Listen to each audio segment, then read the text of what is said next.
Welcome, it's Denome. In this video I will tell you everything I know about the upcoming Merlin Chain airdrop, and this has the potential to becoming one of the biggest airdrops for 2024, simply for the reason that this is a layer 2 blockchain on top of Bitcoin. So they want to make Bitcoin transactions cheaper, more accessible, as well as allow decentralized finance on top of Bitcoin.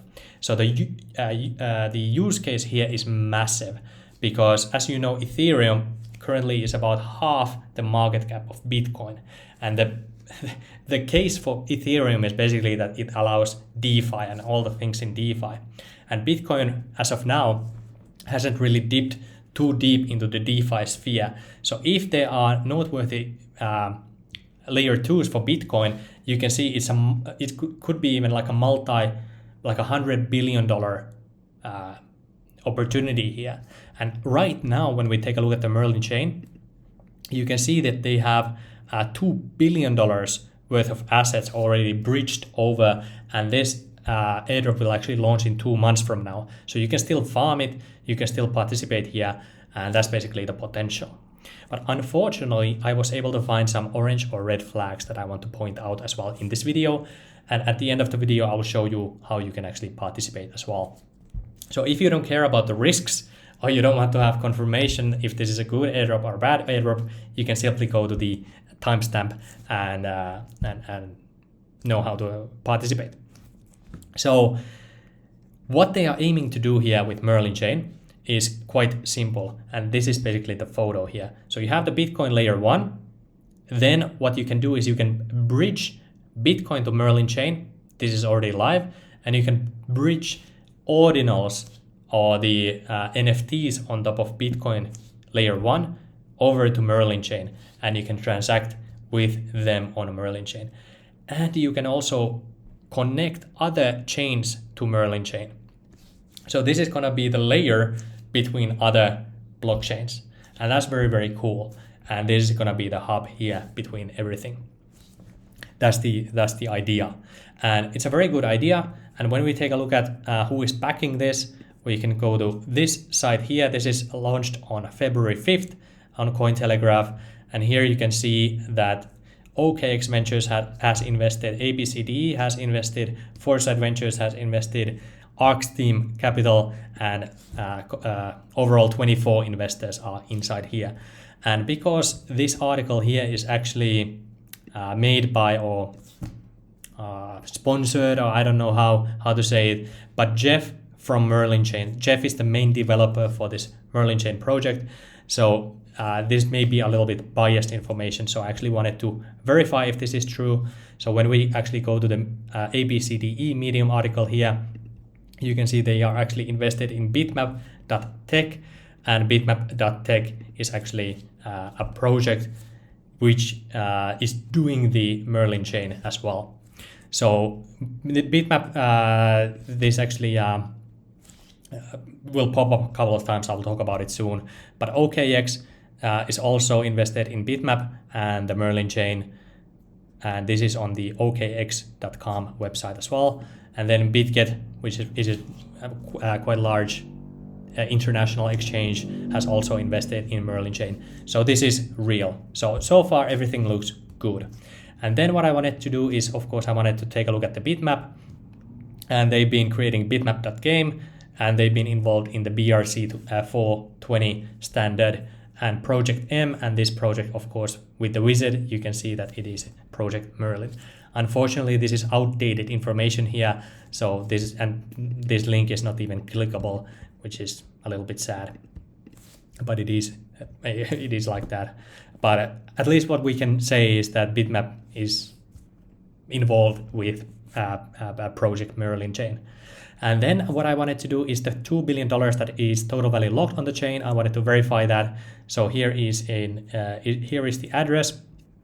This is the address. As you can see, it ends with 5CD, and this is one of the addresses when you come to and take a look at the Merlin Chain airdrop allocation. I will talk about it. Talk about this soon. But when we scroll all the way down here, you can see the staking wallet list.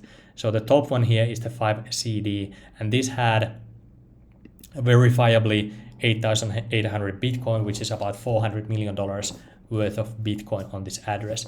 And when we take a look at the first transaction here, you can see the first transaction happened about almost 3 weeks ago, which aligns with the release of the blockchain itself.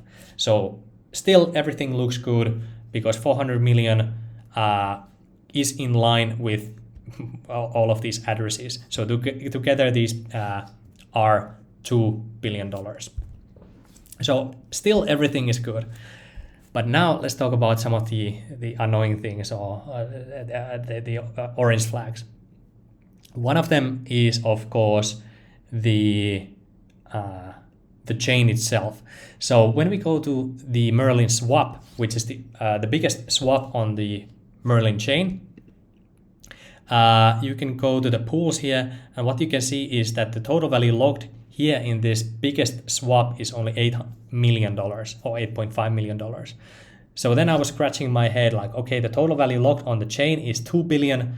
Why is there only 8 million in the biggest swap on the chain?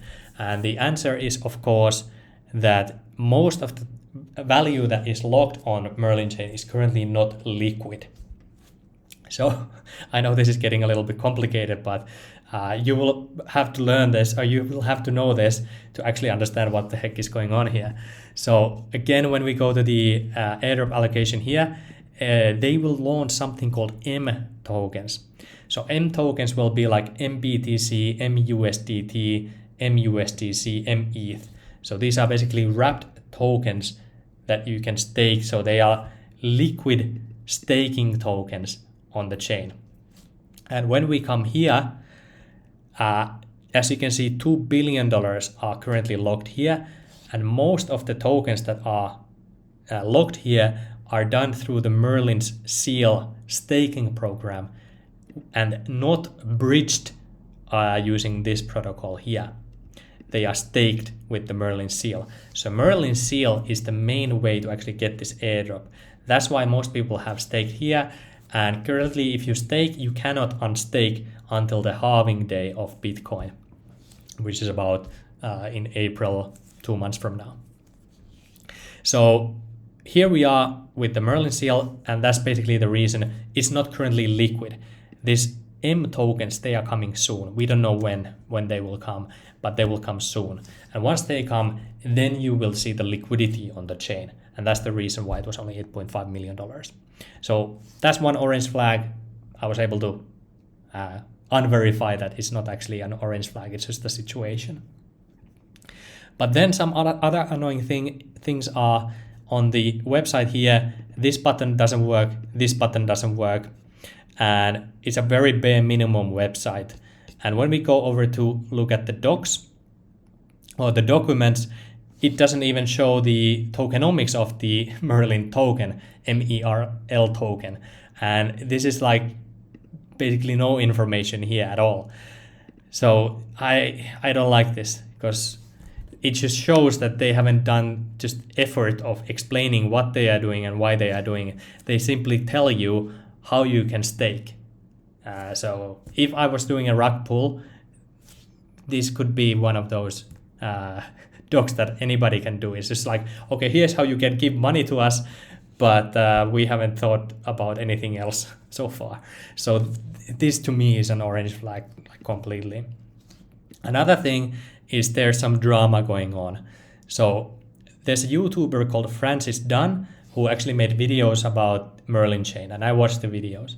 And he pointed out that a guy called Benny, who is from a protocol called Track, which is the ordinals protocol on top of Bitcoin base layer, basically allowing the inscriptions and the meme coins and the NFTs that will eventually be bridged over to Merlin. But anyway, Benny is saying basically that this Merlin chain is a scam and they're gonna do a rug pull. So that's what he said here. Francis Dunn came and made this video basically saying that Benny is wrong and the project is legit. But then another YouTuber called Call Me Hunch reacted to that video and saying that no, the other YouTuber is wrong and Benny is right. So the chain is actually a scam, or probably a scam. And then the YouTuber Francis Dunn made another video, and this time it was a 50-minute video and basically an interview with Jeff, the main developer of the protocol. And from about 33 minutes to 41 minutes, Jeff is addressing the FUD, the accusations on Merlin Chain. And the annoying part here to me is that he only used words to defeat words. He didn't give proof. And another annoying thing here is that Jeff is saying that they have 4 or 5 audits, I don't remember which one, but they have the audits and they are on the website, or if they are not on the website, they will come on the website in 2 days from now. And that to me is already a little bit iffy, because if you have audits, why aren't they on the website? And why is he saying that they are on the website, but if they are not, they will come in 2 days? Like, are they or are they not there? And this interview happened 11 days ago. And when we actually go to the website here, we still don't see the fucking audits. So this is an unaudited protocol, in my opinion. It looks like that. So what we can basically say from this interaction is that Jeff lied in this interview, because he said they will come, if they are not there, they will come in 2 days. But it's already been 11 days and I'm not seeing the audits. So I don't like that. I would say it's definitely an orange flag at least. Then of course Jeff himself, this is the account of Jeff. He addressed some of the FUD here as well, but he is affiliated with Bitmap and been developing there. He said he's been on podcasts and did Twitter spaces for 700 plus hours and so on and so forth. So I don't know what to say other than we have his word, but his word was wrong before. And then we have Benny, who has been right in the past. So that's the situation there. What I can say is I went ahead and I have staked some Bitcoin on Merlin Chain already, simply because I was able to verify the total value locked, as well as I was able to verify that they actually have had investments from these notable big exchanges. But it doesn't mean that they cannot still do a Rugpull if they want to, or if that's the scheme here. But that's basically all the red flags, orange flags that I was able to find. What I did is I still invested into the protocol, but only a little bit. So this, if you invest here, make sure that you invest money that you are able to actually like lose as well. So don't go all in on, or you can go all in if you like, but I would advise against that. So now let's actually finally talk about the airdrop itself.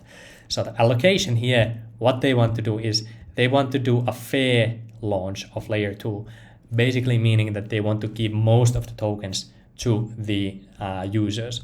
And from the interview that he did, he said that they cannot give all the tokens to the users simply for the fact that exchanges will not want to list them.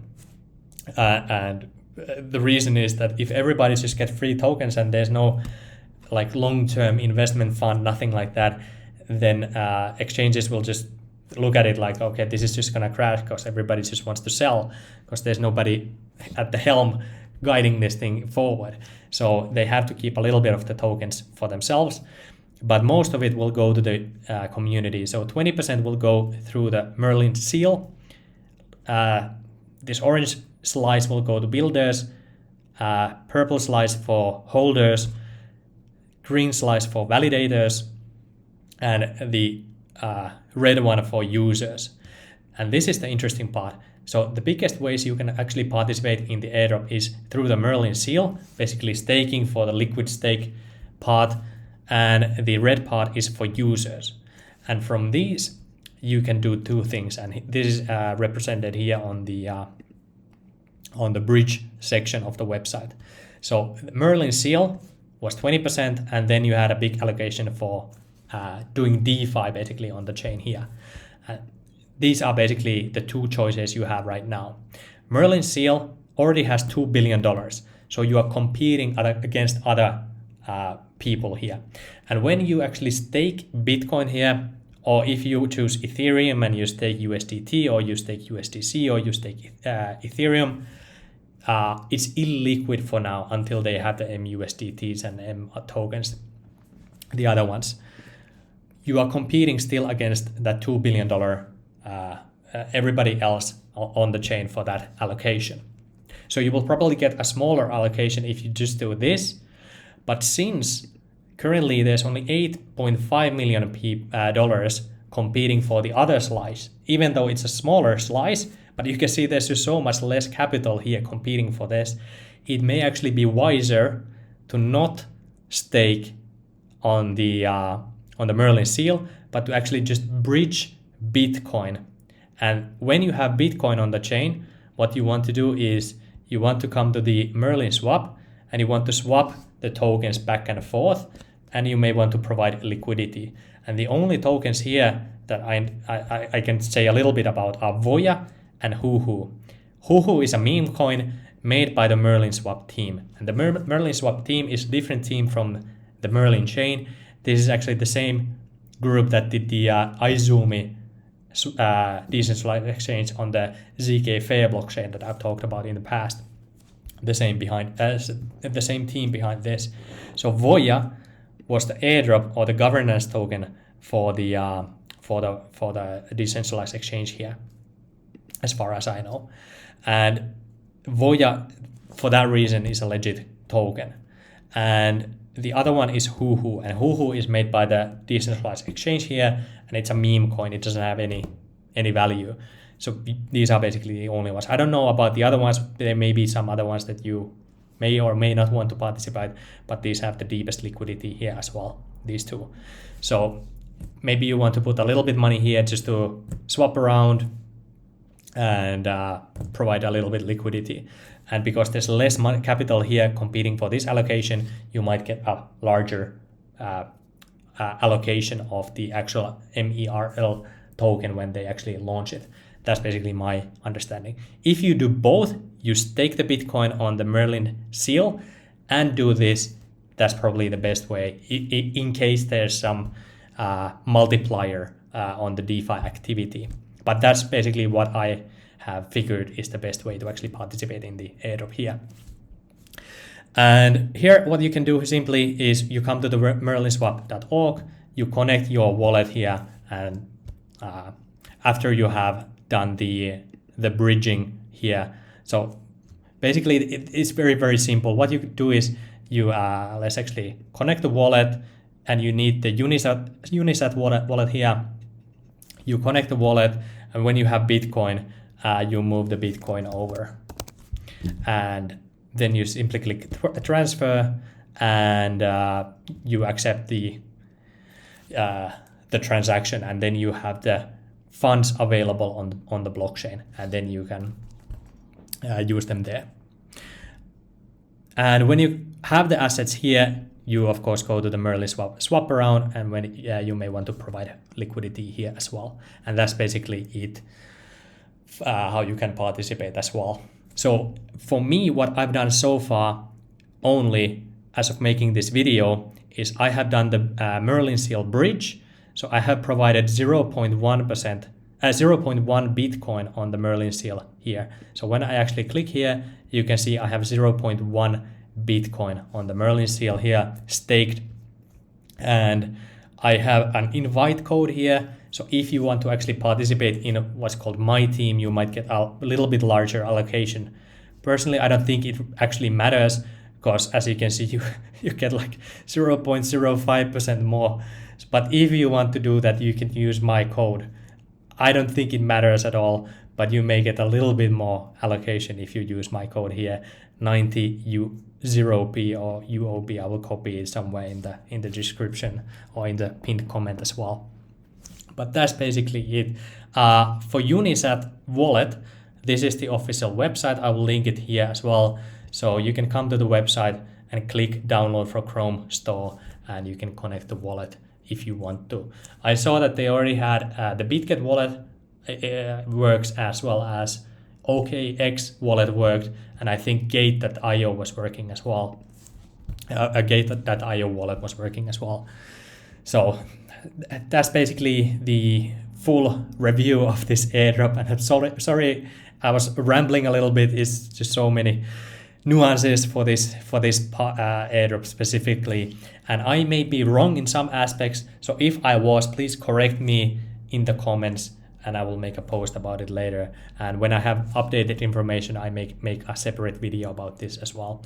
But that's basically it for this video. Hope you liked it. Consider subscribing, and I will see you on the next one. Bye bye.